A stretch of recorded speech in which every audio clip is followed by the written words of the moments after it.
So here's my 5-point plan. It's strong. I believe it is achievable. To break our oil addiction, create consumption and value for consumers, strengthen our national security, create American jobs, because there's a lot of high technology jobs in solar, in renewable energy, in wind, in retrofitting homes, and moving the world to effective climate protection. So here's number one. Mandate number one. By 2020, we must dramatically reduce oil consumption by as much as 10 million barrels through a series of bold measures.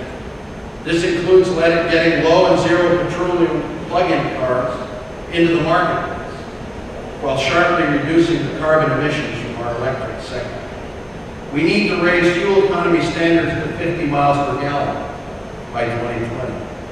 We need to reduce oil consumption for other modes of transportation, ships, trains, trucks, and planes through new technologies such as fuel switching to electricity and renewable fuels.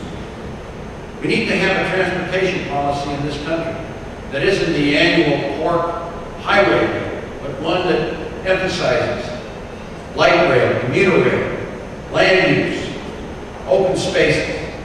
The United States government should be a partner to states and local communities in having transportation policies that are not based on what will make the latest senator re-elected.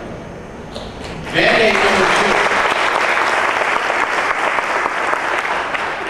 number two, create new efficiencies in energy sources in the electric sector.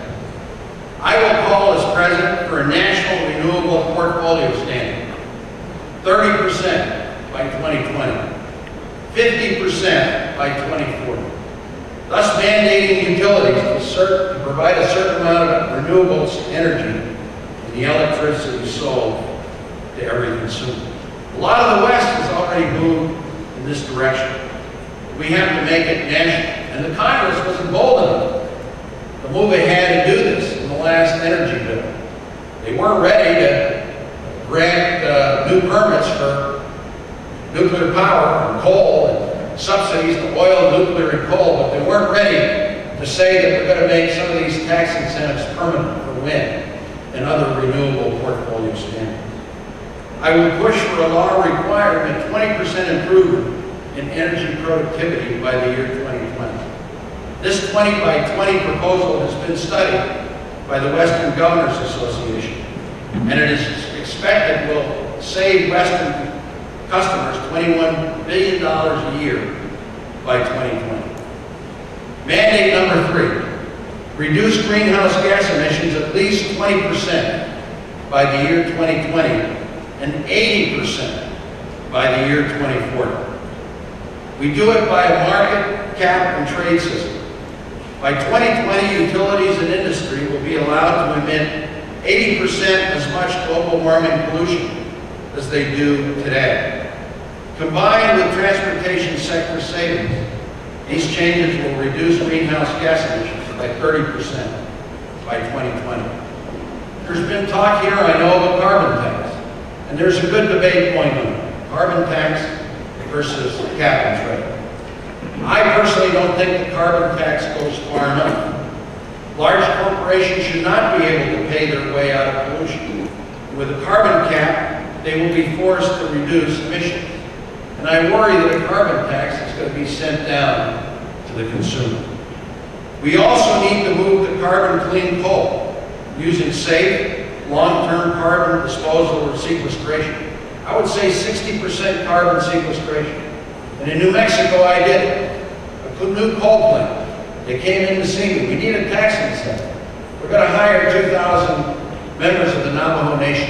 It's good jobs, brother. And I said, will you have 60% carbon sequestration? They said, no, we can't afford it. I said, well, then you will have no tax credit. And there is no dirty coal plant in New Mexico that will do it. And we have to look at many other plants. We have to look at the other coal plants that are up for construction and negotiation. I would say 60% carbon sequestration, carbon clean coal. It takes leadership. We must do it. Mandate number 4, capitalize and invest in America's strengths in science and technology. I believe that if we work together, America can accomplish anything. I would establish a National Energy Innovation Trust Fund with a one-time funding commitment to provide needed research and technology support. Invest in our world-leading institutions and science and technology programs. Mandate number 5, America must become a leader and a beacon of the new energy future. When I'm president, the rest of the world will know that we are serious about rejoining the international community in their fight against pollution and global warming. The United States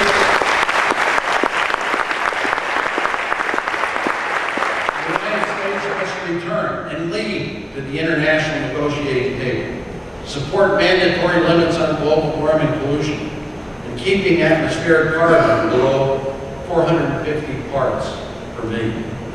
And we have to work with the European Union. Thank you. This is I've had a long day, so I'll stop with the applause now. We must cooperate with the European Union, the World Bank, the Asian Partnership, the UN, and our allies around the world to finance a small incremental cost of, quote, doing it right. And we must work with the rest of the world and fast-growing nations like China, Brazil, South Africa, and India so they use new low-carbon technologies to help meet their energy demands. Now about the oil companies, everyone's favorite group of people. I know people love to hate the oil companies. They've been raking in huge profits. What was it? $20 billion in 3 months in the last quarter. But I want to invite oil companies to become energy companies and invest in our thriving new energy future. The energy industry is invited to the table, but it isn't going to run the table the way it has in the last.